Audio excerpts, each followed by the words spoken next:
Believe it or not, the sport's new season is just a matter of days away. As the groundsmen get the pitch back to perfection, we took a look at the team back in training on a boiling August day. We also saw that new technology was being used as another modern feature of boss Tommy Widdrington's efforts to bring a total professional approach to every aspect of the club. It's been a busy close season for Tommy, and we caught up with him after the training to learn more about what's happened and to find out more of his plans for the new season. In no time at all, the new season is almost upon us. Did you have any time off over the last few months?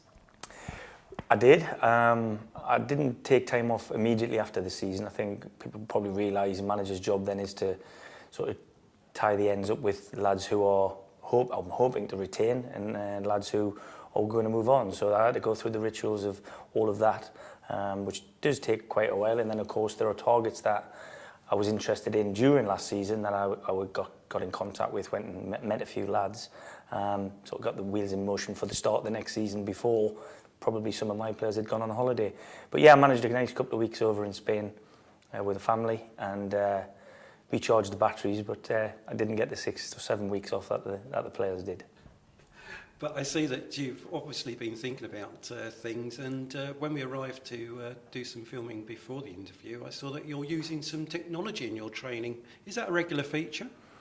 Well, I hope I've tried to change things around since I come here in methodology and stuff that I know that works, because of all sorts of reasons. To have that in every day, you know, the sports scientists from Brighton University, based in Eastbourne, have come along and done some field testing for me. General agility and mobility, speed endurance. But I didn't want it too early on in the pre-season because I feel you need to build up to a level where you feel you're ready to start the season. That's where we feel we are. And I'm indebted to the lads, you know, Drew and Carl from Brighton University for coming in. And the lads really enjoyed it. Probably not as much as I did standing watching, but the work ethic and the application from every one of the players this morning was excellent. You mentioned at the start that there's been some comings and goings during the close season, and we've seen the arrival of some new faces and some popular players have moved on. How greatly did the budget we discussed in April affect your close season plans? Well, I have to say, it's up to the manager to use what funds he has, and you know, I'm not going to say the budget was the ultimate deciding factor in certain people leaving, or in fact certain people coming in. But at the end of the day, you know, you have to cut your cloth to what you have available, and I feel the 14 lads that have agreed to start the season so far are within the remit and the profile of the player that I'm looking for. We've definitely had a gradual, if steady, pre-season. I feel I've picked games where I've thought it's been competitive. It's been against teams who probably think they could give us a good game, so therefore they're coming at us rather than just sitting off us and, you know, us keeping the ball at the other end. So it's been really, really important for us. But, you know, we've heard the word budget too much. I just think it's time now, a week away from the start of the season, to concentrate on what is 11v11. I'm going to back my 11 against the Western-super-Mare 11 on the Saturday. It's again on the Tuesday, and then again the following Saturday, and that'll be my, you know, mindset from the start of the season. If more money becomes available, great. If it doesn't, then we get on with what we've got to go. But I've got to say, I'm delighted with the group of lads I've been working with for the last 5 or 6 weeks, and I can't wait to get started now. Could you talk us through the new signings and what you want them to add to the team? Will they help with the rate of goals? Yeah, well, I mean, if you look, just talking about the goal situation, you always get asked about, you know, who's going to be the main striker. Well, we've played 5 games and scored 14 goals, and I think that we've had about 6 or 7 different scorers. Now, if we can continue that trend in and through the season, nobody will be worried about who scores more goals. The team itself is of that exactly. They are a team, you know, and it doesn't matter who scores. The same as if Craig Ross falls over, somebody clears it off the line. You only remember that for a second, you know, a great goal line clearance. So the goals are incidentals. If we can score more than the other team, as a team, then that's what I'll be looking for. So that's the answer probably to your next question. but then, you know, the Craig Ross is whilst he's known to the public, he's come and joined us permanently, which is I think a great acquisition. I think he's a lad at the beginning of a very good career. You know, he's got a great frame. He's phenomenally fit. If anybody's come down here, watch us train, you know, he can mix it with the fittest of the outfield players. Ian Simpemba in front of him, I think everybody sort of second guessed. He's a captain material. He'll be the captain on the pitch. Sorry. Just to clear up, you know, a club captain also has a big role. You know, he's a link between the manager and the dressing room. Something that I lost a little bit with Alan not being here on a daily basis, with his role changing and going on, coming and helping me a little bit more on the scouting side of things and recruitment side of things. So that just clears up that situation. So they're the two main new signings, if you like. Other faces that people have seen and they've hung around a bit longer now are Tony Garrod, who's again a young guy, he's only 20, 21. Started at Southampton, played a bit for Dartford and a bit for Farnborough and Staines, so he knows the level. Whilst he's a big lad, I wouldn't class him as a big bruising number 9. More of a thinking player and a good touch, good eye for goal. So although he's carrying a little injury at the moment, I expect him to be involved. And Lewis Tallock is somebody I was recommended to by a coach from Portsmouth Football Club. He spent a hell of a lot of time there. And I think because of the turmoil at the club at the time when decisions were made for Lewis, he moved on and went and played in the Nike Academy for a season. So he's really impressed me, and I'm delighted that he's agreed terms. We have a couple more trialists in who I've just spoken to then, made my feelings clear to them.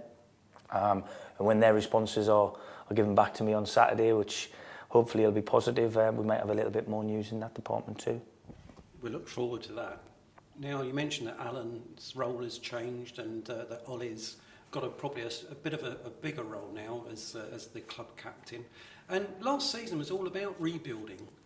Do you feel you've been able to add sufficient elements during this close season to take the club beyond the rebuilding stage? Or is it realistically still work in progress that may just finish ahead of schedule during this season?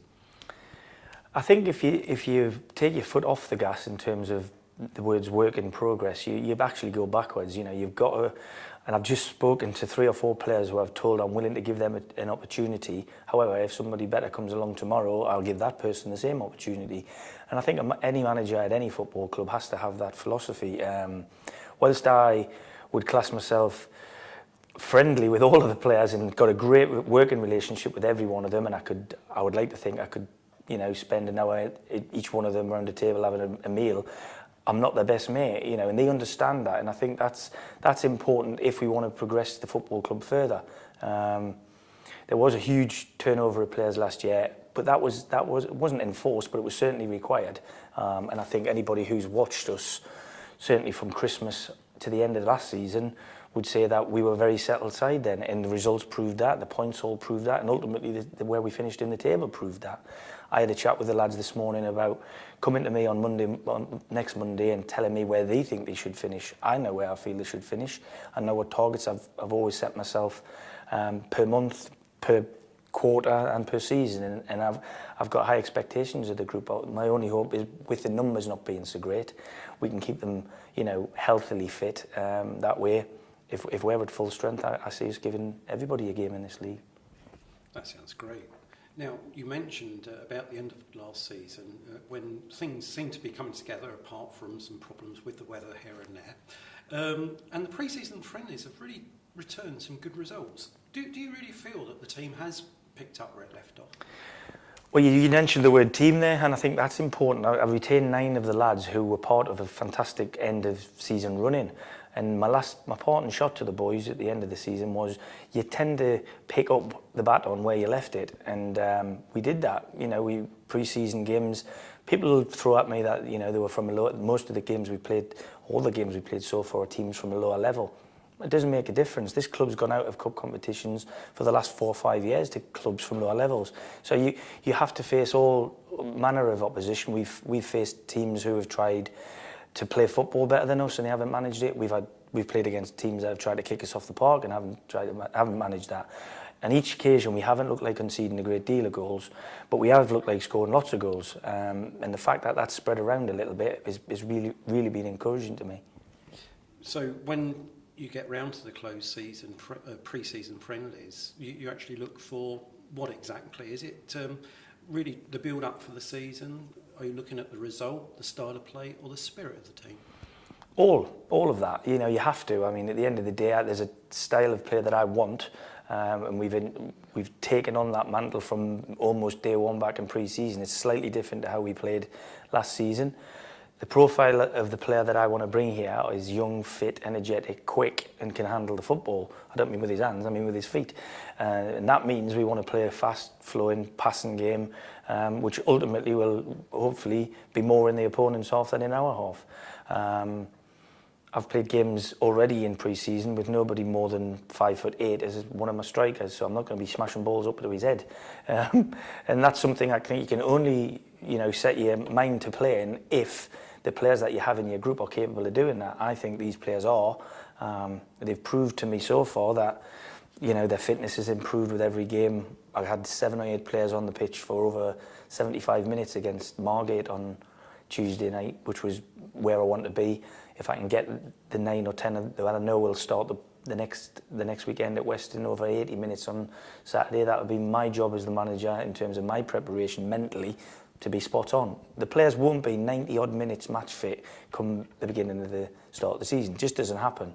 The field testing we've proved today will show you they are exactly where they probably should be, giving me what they've got for as long as they can. Now, what I will suggest is I think we'll be fitter than most teams, and I hope that's borne out by the fact that we'll play from minute 1 to minute 96 rather than from minute 1 to minute 89, as was the case fairly early last season. Now, I know that you don't like to look at predictions, but last season you had a target of 50 points, which you actually exceeded at the end of the season. What's your target for this year? I mean, I set myself personal targets. You know, I want within the team as well. I set targets for players that I give them, and they know what's required of them. I mean, I don't like sticking points on the board. I like look month to month, and what I usually know is that if you can pick up 10 points a month, you'll get promoted. It's usually the case with a 9-month season.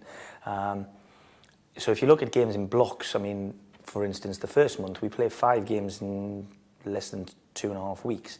That's a hell of an ask, you know. So I think as long as we get off the mark as quickly as we can and get into a stride, that'll be helped by the continuity we've had through pre-season and the lack of big sort of injury worries we've had. That's the first thing, get rolling. I've got to mention it because I've mentioned it earlier. The Cups historically haven't been a happy place for Eastbourne Borough over the last years, and ours was no different last year, losing to Hendon. So that's something, whilst I won't have any mind of that until I know who we play, it will be something taken away in the back of my mind that we want to be going as far as we can for all sorts of reasons in both or all cup competitions this season. Well, that sounds great. I'm sure the fans would love a cup run as well. So we will keep our fingers crossed. 10 points a month sounds good.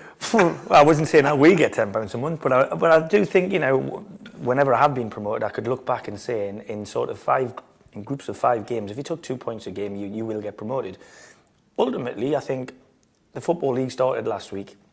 I've got a very good friend who's a manager in League 2 and an assistant manager in League 2, and they got walloped first game of the season. And I can tell you now that they've been going back on that coach themselves as managers, being very positive about the fact they had to go to Middlesbrough on a Tuesday, who were 2 divisions above them, and think, oh, that's not the start we wanted. Their fans probably thought they're getting relegated. They go to Middlesbrough and win 2-1. So nobody's going to be promoted or relegated anytime soon. It's just a case of trying to get off to the best start you can. And I like to think that we've given the boys the best platform by having a really good pre-season so far, touch wood. And I hope it's all, you know, borne out, like I said, in the next 8 or 9 months. Well, Tom, we'll keep our fingers crossed. The lads look good there in training, and we wish you all the best for the season. And I know the fans will be behind you. Thanks very much. Thanks a lot. I appreciate that.